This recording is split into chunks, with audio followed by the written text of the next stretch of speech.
Víztükör vagy pocsolya. Kotyi Kata elindult a kis csibékkel, hogy megmutassa nekik, ki hol lakik. A csibék most már nem haladtak libasorban, hanem körbe-körbe szaladgáltak Kotlós mama körül. Csak lassan, lassan, szólt rájuk a mamájuk. Ne rendetlenkedjetek. Nem rendetlenkedünk, csak mindent látni szeretnénk, tudatta vele Rózsa Rozi. Értem, de azért vigyázzatok, nehogy valaki rátok lépjen. Vigyázunk, felelték, és tovább szaladgáltak össze-vissza. Egyre vizesebb területre értek, a kis csibék is lelassultak, hogy kikerüljék a pocsolyákat. Itt miért van ilyen sok hideg valami? Érdeklődött Világ-Vili.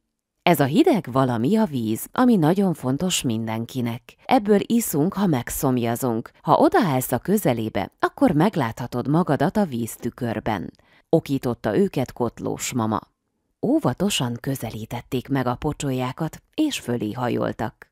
Én nem látok semmit, állapította meg Világ-Vili.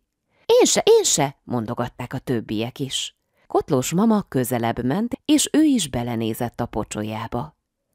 Valóban, igazatok van, én se látom magamat. Mi lehet az oka? Én tudom. Az előbb kicsit megfürödtem benne, így felkavartam az iszapot. Ezért nem láttok benne semmit. Sajnálom, mondta Robi. Fürödtél? Az csudaklaszt lehet, csipogta Taré Lali, és már bele is futott az egyik pocsolyába. Segítség, segítség! Csipogta keservesen, miközben merősár lett a tollazata.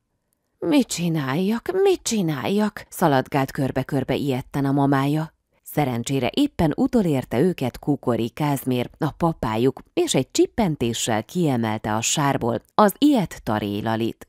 Hogyan fogom ezt letakarítani? Mit csináljak veled? kérdezte a kotlós gondterhelten.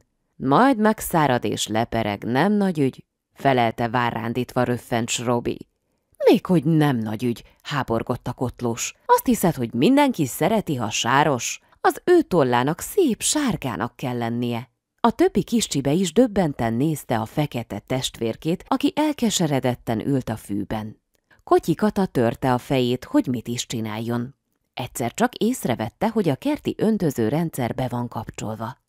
Megvan, tudom, hogy mit fogunk csinálni. Gyere utánam, te kis szutykos! Megyek, felelte beleegyezően Taré Lali. Most állj ide. Még egy kicsit közelebb, ígyni. Ez nagyon hideg, és vízes is, tiltakozott a kis szutykos sárgombóc. Sajnálom, de nincs más választásod, felelte Kata. Taré Lali összeroskadva állt, miközben csurgott róla lefelé a sáros víz. Fordulj jobbra, fordulj balra, utasította őt a mamája. A többiek messziről döbbenten nézték a fürdést, és együttérzően csipogtak. Kázmér is jó ötletnek tartotta ezt a zuhanyozást, de az is eszébe jutott, hogy nem maradhat vízes a kis csibe, mert megfázik és beteg lesz. Egy kis melegre lenne szüksége. El is kezdte keresni Lalit, mert hirtelen eltűnt a szeme elől. Hová lett Lali? kérdezte Katától. Itt van, mutatott lefelé a csőrével, és megemelte egy kicsit a szárnyát. Taré Lali ott vacogott a szárnya alatt a jó meleg helyen. Mi is segítünk, csipogták a többiek, és odaszaladtak, körülölelték, hogy ne fázzon annyira. Összebújtak mindannyian Kotlós mama alatt, és Taré Lali hamarosan szárazon, kócosan kandikált ki a meleg helyről. A többiek is elunták a melegedést, és elkezdtek szaladgálni. Csak óvatosan, mert valaki megint fekete lesz, szólt rájuk Kázmér.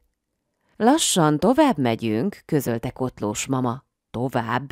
Hisz még nem is jártatok nálunk, reklamált röffents Robi. Még hogy nem voltunk nálatok, egész délutánunk elment a pocsolyátok miatt, háborgott Kotyi Kata. Igen, elnézést kérek a kis baleset miatt, de szeretném, ha meglátogatnád a családom. Röffents Rozi és Röfike már nagyon várja a kis csibéket, gyertek be hozzánk, kérlelte őket Robi. Menjünk be hozzájuk, menjünk be, kérték a kis csibék is. Jól van, bemegyünk, de mindenki jól viselkedjen, utasította őket Kata. Megígérjük, mondták kórusban a kis csibék.